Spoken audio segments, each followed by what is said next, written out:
Is this thing on? Welcome back to Big Mouth and fancy seeing you here in June. A very welcome, my friends, and especially my enemies. Come in, sit down, no touching. I don't do the touching. Yes, the Joker movie is going to change everything comic book wise. It absolutely is. Think about this.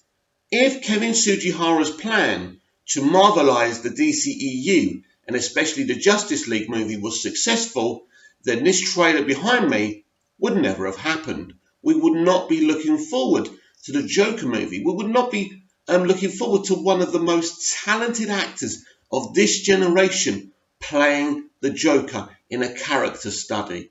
A lot of people said to me, well, the Joker should have an origin story. We've discussed this. I discussed this yesterday.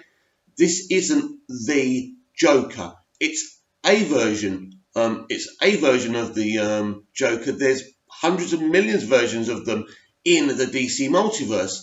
So rest easy, chill out, and relax. But if you're looking for a great origin, this is really special. And what did I say Joachim Phoenix? It's Joaquin Phoenix, isn't it? Of course, I always say Joachim and I always get corrected. It's just the way it's spelled and it's so annoying. Why can't people just say Joaquin? Anyway, right, so this film is going to change everything. It's going to be changed. It's going to change how people perceive comic book movies and even superhero movies. It's going to change everything. It's going to make you kind of think twice about going to watch a Marvel movie because it won't have the richness of the Joker movie. It's like that moment when Avengers happened and everyone's going, this is what we want to see. We just want light, funny superhero movies. And unfortunately, we've been limping on that way ever since. But Joker is going to change everything. Even, I mean, really, the Dark Knight movie and the Avengers movie came quite close together. And I do remember it kind of being a situation at first, oh, everything should be like the Dark Knight, should be dark, compelling. But then Avengers happened and everyone was like, oh, everything should be like Avengers. It's just fucking insane why we can't just have a variety of different toned comic book adaptations instead of everyone saying, it's got to be like this, or it's got to be like that, or the colour palettes can't be dark.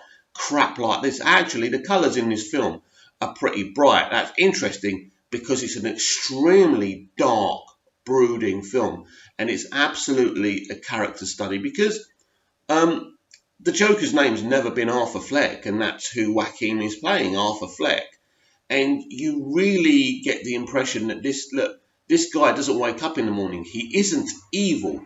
He doesn't wake up wanting to kill people. He wakes up, and I'm not giving away any spoilers here. It's all in the trailer.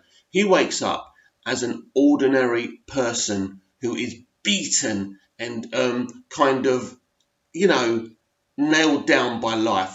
And he tries. Arthur's mum tells him to always put on a happy face. His mum, he's looking after her. She's not very well. Telling people to keep smiling and being positive, of course, is what this world does. And of course, if you suffer with depression and mental health, the last thing you want to be told is keep smiling, keep being positive, because you'll try it and it hurts you. It hurts your mental health even more. He tries to be positive. He's trying. There's a great moment in that trailer as well, and I'm focusing on the trailer even though I have seen the test screening, so I don't get told off or anything like that. When the psychologist goes to him, do you find it helps to talk to someone? And he looks at her and then he smiles. It's such a chilling fucking moment. And it just shows you what a great actor Phoenix is. He really knows how to put a character together.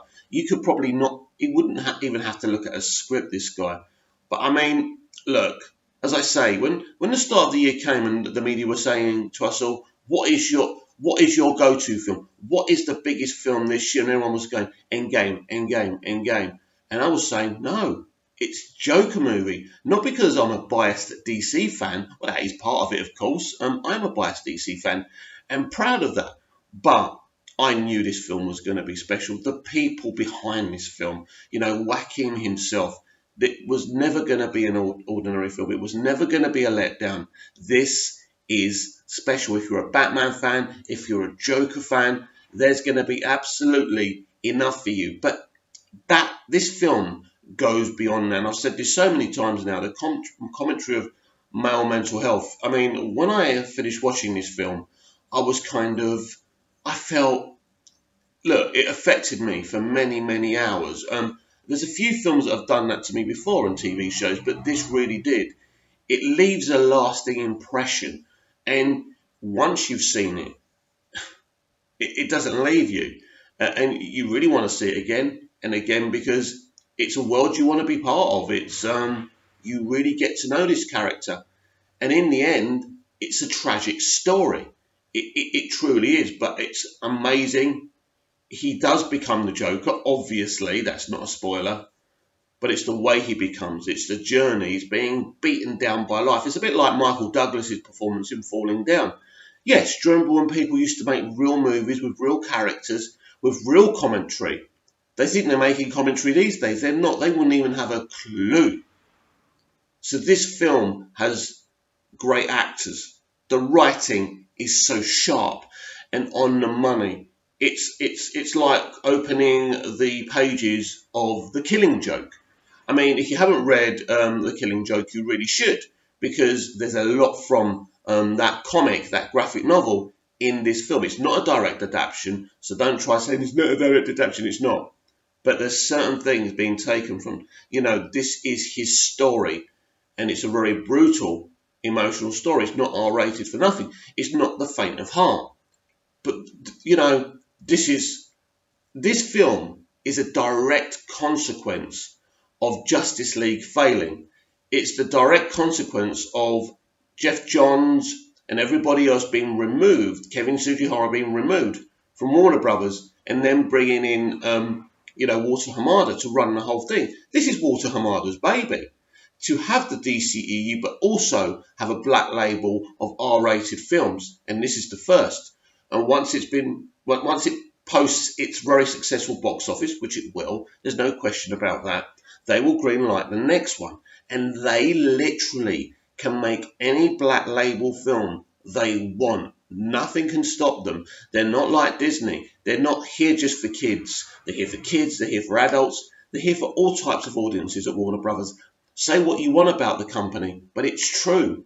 And they have decided to take the DC characters, and as well as do the DCEU movies, which they will continue with, they're going to do these dark R-rated films. And that's a brilliant idea. But it's only a brilliant idea if it's executed properly.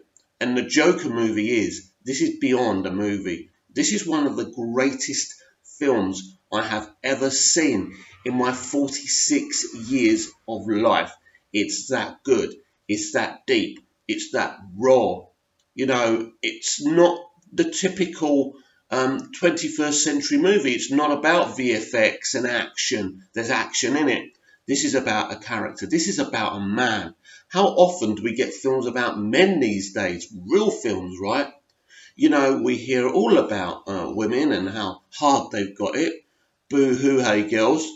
But who wants to talk about men? Who wants to sympathise about men? This is not just about a movie about the Joker, which is awesome, because that's part of the DC universe.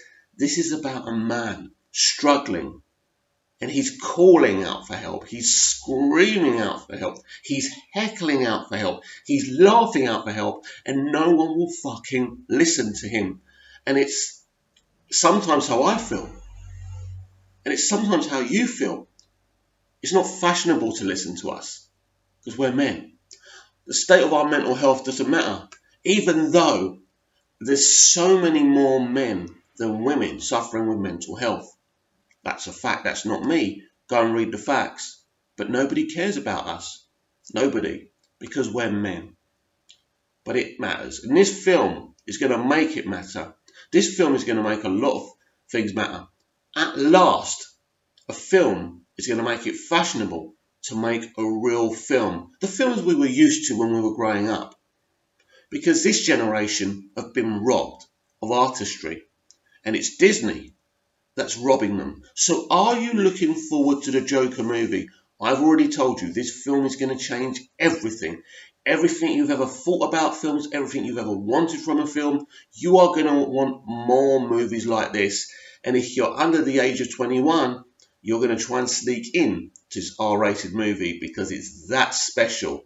And if you can get away with it, why not? I shall see you in the next video. Thanks for watching.